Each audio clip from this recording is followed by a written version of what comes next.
Oh, praise the Lord wherever you are.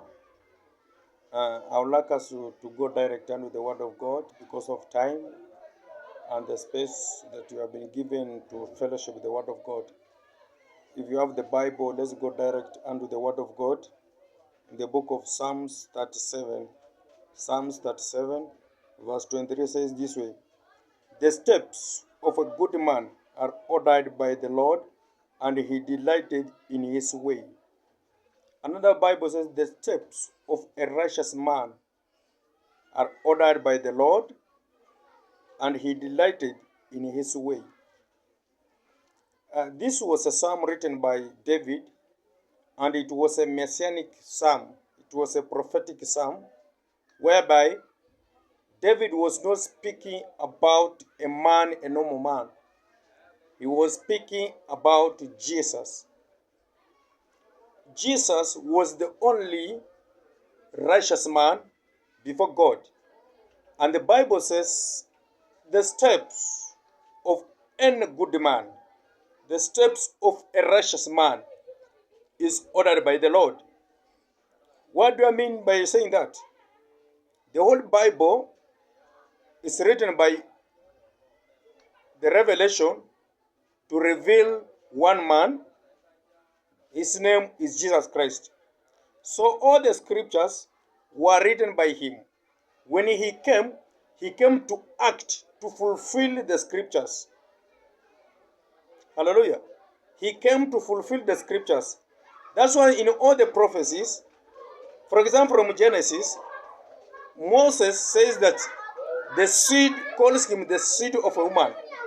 Isaiah calls him the child is born, the son is given. His name shall be called the mighty king, the prince of peace. Now in the Psalms of David, he says he is the righteous man. Hallelujah. So he came to fulfill all the prophecy. For example, in the prophecy of Jonah, when Jonah was sent to go to Nineveh, he refused and went to Tarshish. So God allowed a situation whereby Jonah will be swallowed by the fish and be taken to Nineveh. Hallelujah. Through that situation, that was what we call the situational prophecy. Jonah was acting the situational prophecy. So when Jesus came in Matthew 12 verse 40, he said, as Jonah was swallowed by the belly, by the fish, 3 days, 3 nights, the Son of Man will also go to the center of the earth, the heart of the earth, 3 days, 3 nights. So Jesus came to act the prophecy that Jonah prophesied through situational prophecy. Hallelujah. The same to David when he was found in a situation whereby he cried, my God, why have you forsaken me? In Psalms 22. When Jesus came on the cross, he said, my God, why have you forsaken me? So David is just simply saying that the step of a righteous man is ordered by the Lord God. So every step that Jesus took, every action he took, every word he spoke, everything that he did, he was only following the scriptures. He was only fulfilling the scriptures. He was only being ordered. He was, in a symbol, he was acting the script of the whole Bible. Hallelujah. That's why he was crucified at 3 p.m. And that was the time when the animals were being taken to the temple to be slaughtered for sin offering. He offered himself as a sin offering. So the Bible continues saying that the Lord delighted in his ways. God delighted, he was pleased by Jesus because of the action he took to save humanity. So this portion of scripture is not about you. It's about Christ Jesus. Hallelujah. So David continues saying that though he fall, he shall not be utterly cast down, for the Lord upholdeth him with his hand. Though he fall.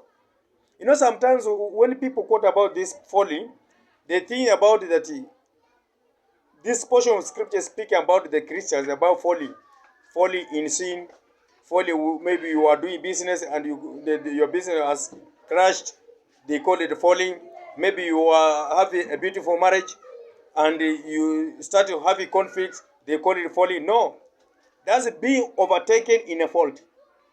As Paul explains in Galatians chapter 6, verse 2. That's being overtaken in a fault.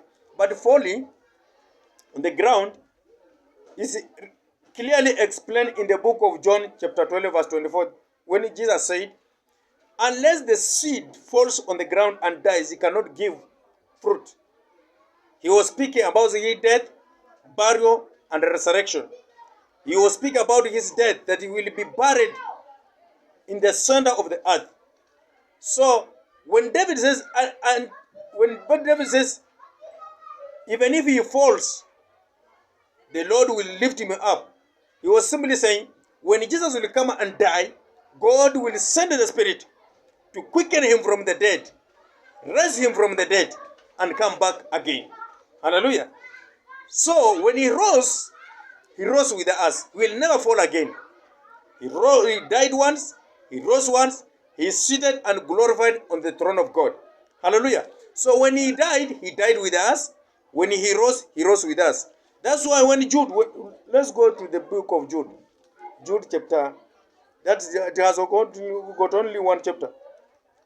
The book of Jude, verse 24, says this one.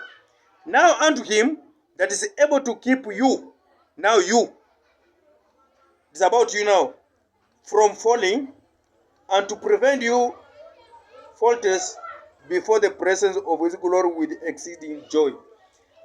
God, Jesus, is able to keep you from falling now.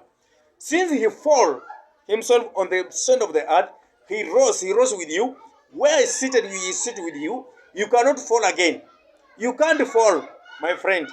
He is able to keep you. The Bible says he is able to keep you from falling and be found, and you will be found faultless. In you there is no any fault. He does not look any fault in you. When he sees you perfect as he is. When he sees you, he sees himself in you. When you see him, you see yourself in him. So you in him, you are justified. Him in you is glorified. Hallelujah. So from today, know this. You will never fall. But you can be overtaken by a fault.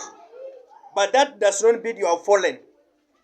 Jesus fell down once on the ground, rose, redeemed many, delivered many, and seated with him with the heavenly realm. Where he is seated, we are seated with him. We will never fall. We will never go down again. We are with him forever. Amen. The Lord bless you. Knowing that he is able. Leave alone, just control yourself, keep yourself clean, whatever. When Jesus comes, what will you do? No, he is able to keep you himself. You can't keep yourself. Yeah. If you focus on yourself, you can't keep yourself. But he is the one who will keep you from falling, from being found faultless, until the day, until he will present you himself to his glory, to himself before the Father.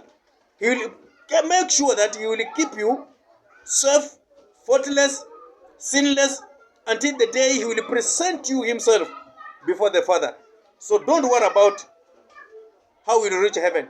Once you are in Christ Jesus, you are safe, delivered, redeemed, washed, protected. Rest in him, and you will reach wherever you will go. Don't listen to these people who say that will you make it to heaven. You have already made it. The Holy Spirit in you is a guarantee, is a deposit to show that you have already made it to heaven. The Lord bless you. Amen.